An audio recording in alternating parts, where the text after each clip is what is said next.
one man who actually looked completely crazy. He happened to be, fanatical Christian on the top. And he started preaching to me that, what you're doing is completely nonsense. It's coming from Satan. And one of them was very offended. He said, "What Christian? I am a devout Muslim."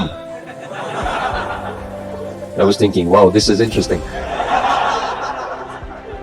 I cannot understand why are they quarreling between themselves about God, because I don't know who is God. I don't know what's his name. I don't know where he lives. I don't know what he's doing. But one thing I know for sure, he's only one for all of us. And he doesn't want us to quarrel. He wants us to live in peace and harmony. I said, "You're so right. This is what our books are saying."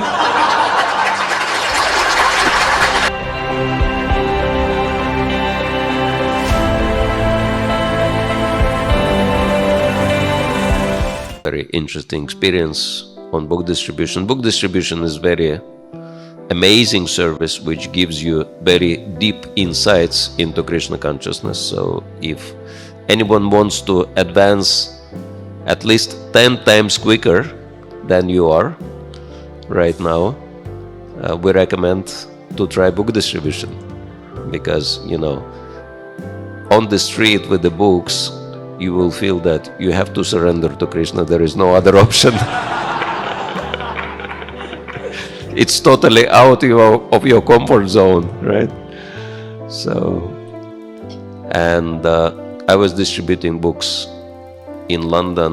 At Central Street in London is called Oxford Street, and there are plenty of people there. It's really great place, because you don't have to go look for people to distribute books. The crowds of people moving along the street.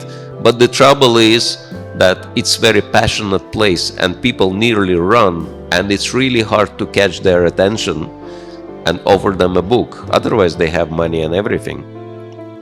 But to tune in and catch them, it's pretty hard. So I managed to catch that wave at the Oxford Street, and I started stopping people. And it's really quick thing that, just say a few words, give them a book, take a donation and move on. Let them move on, because they are also in rush. And it started happening that, I started stopping people often, and they would, almost all of them would buy a book and give a donation, which was very exciting. And then, there are certain safety procedures to follow with book distribution, because,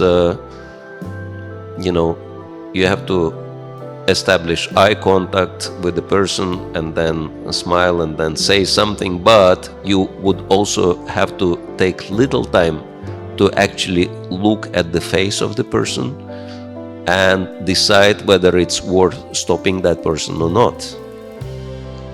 And I completely ignored that safety instruction, and I started stopping anyone who would come. I would just look in the eyes and say a few words, stop them. And I knew that I'm playing with fire, and then very soon I got in trouble. I stopped one man who actually looked completely crazy, and I should not be stopping him in the first place, but then I made that mistake.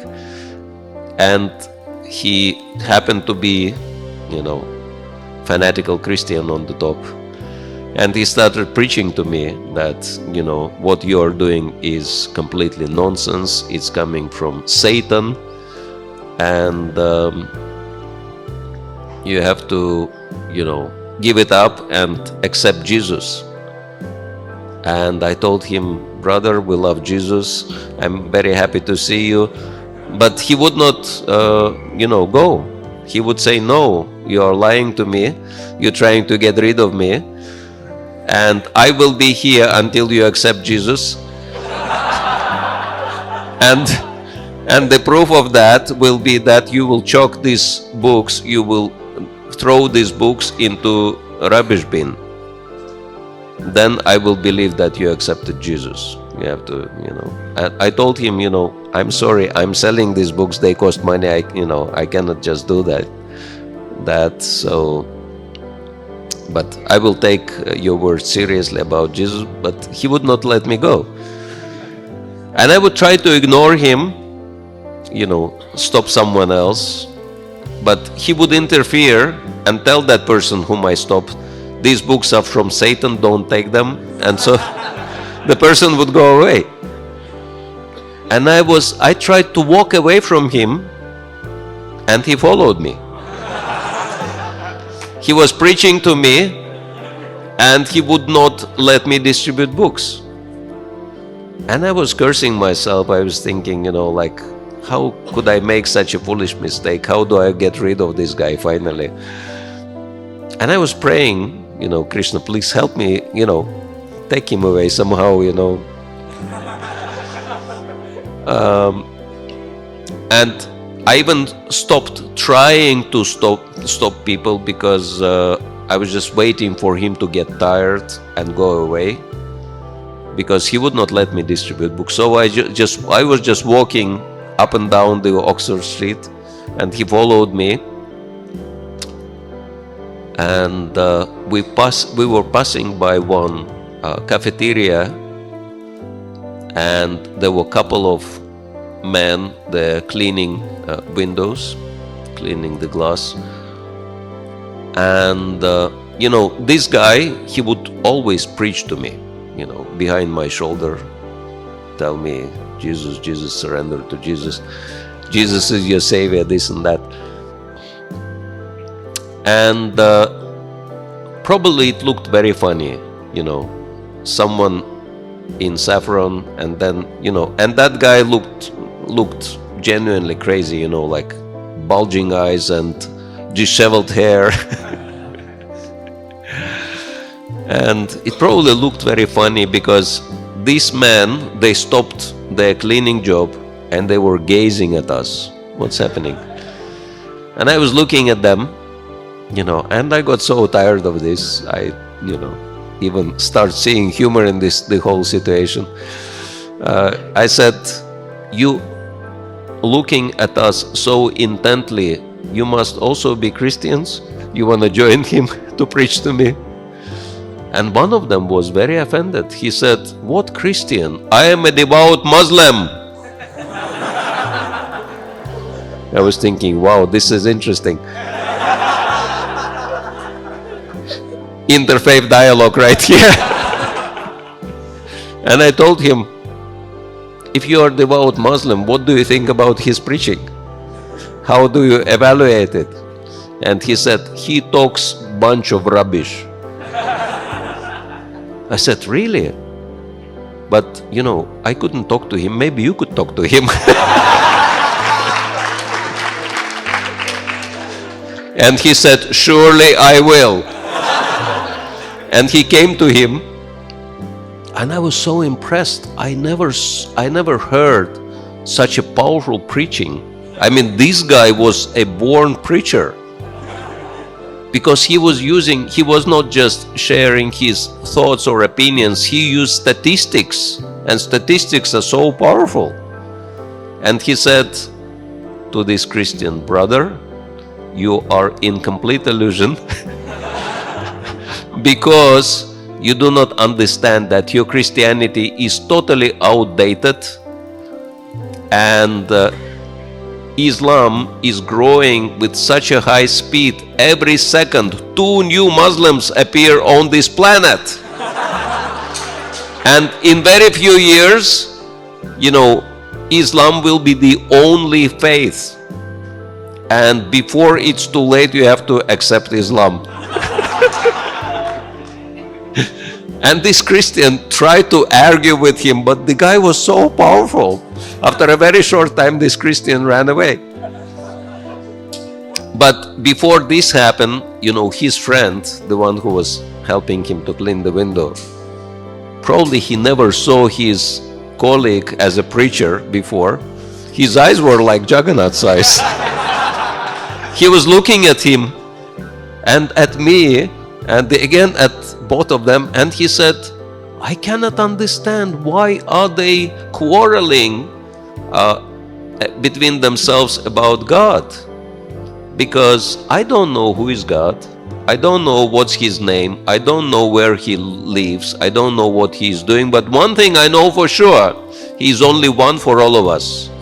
And he doesn't want us to quarrel. He wants us to live in peace and harmony. I said, you are so right. This is what our books are saying.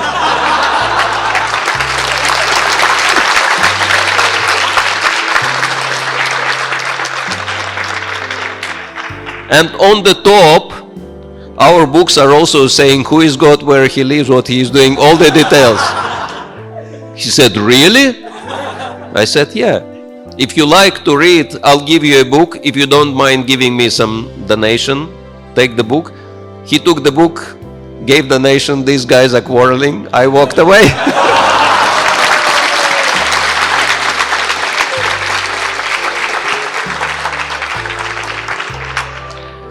But the story didn't stop there. Would you like to hear the rest of it? Few days later, I'm distributing books again, near the same spot, and then suddenly I see that Muslim coming to me. And I'm thinking, if I had so much trouble with the Christian, and that Muslim is million times more powerful, I don't know how do I get rid of him. If he starts preaching to me, there will be no chance in the world. So, and he comes to me, and I have to quickly think what to do. And then I've decided we're not gonna talk about any religion, God, spirituality, nothing. You know, whether sports, politics, anything but God. I won't touch this topic. And then he looks at me and he smiles. I'm thinking, oh, this is a good sign. He's smiling. So I smile, and then he approaches, and I decide, you know, to say something first, to have the initiative in conversation. And I told him, brother, I happy to see you because you helped me with my book sales. You know, this crazy man was preventing me. So I really wanted to thank you, but I had to go that time. So it's good that we met again. And he said, no problem. I'm always happy to help you, Hare Krishnas.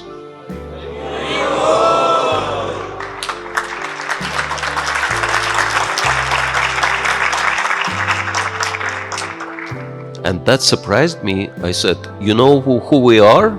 He said, of course I know. I'm working here, and you have your temple just a few blocks away. And you have wonderful vegetarian restaurant, and I am taking lunch in there every day. I'm going to your restaurant for my lunch break. Then my eyes became so big. I said, but you are Muslim. How this is possible? That Muslims normally are not vegetarians. He said, yes, I am a Muslim, but I am vegetarian for many years. I said, how that happened? He said, well, you see, he's from Lebanon. And so he said, I'm very serious about Islam. Since I am 5 years of age, I'm practicing every day, reading Quran every day, chanting the names of Allah on my beats every day, making 5 times namaz every day. Since I am 5, I never missed anything, following all the fasting, everything. And when I'm fasting and not taking meat, I've realized, you know, it's my spiritual practices become so much better. But after I go back to meat, it just slows me down, pulls me down. And I've realized I should give up meat. And I'm so impressed. I said, wow. And I'm seeing what Srila Prabhupada said. If someone practices his own faith properly, one will advance. And I see how Krishna is taking him from one point to the other. First, he gives up meat. Second, Krishna brings him to our restaurant. Not only vegetarian, he starts taking prasadam. Third, he takes part in Sankirtan. Helps in book distribution.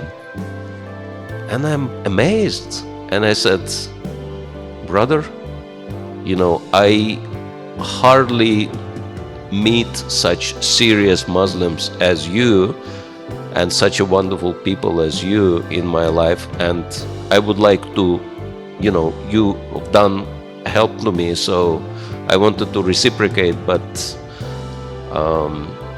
the only thing I can offer you, if you would like to read, I could give you one of our books, because it's universal and it's about Allah as well, whom we call Krishna. So if you like to read it, I would give it to you as a gift.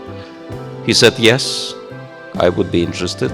I will read the book, but I know that you maintain yourself by, book distribution. And if you give out these books for free, how you would maintain yourself? So I will give you a donation. So he pulls out generous donation, gives it to me, takes the book and walks away. And that's the end of the story.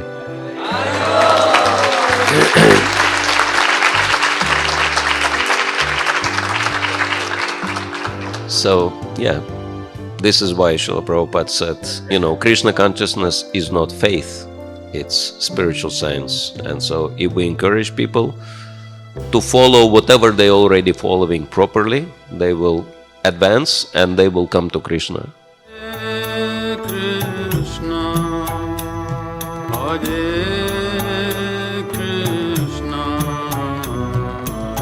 Krishna, Krishna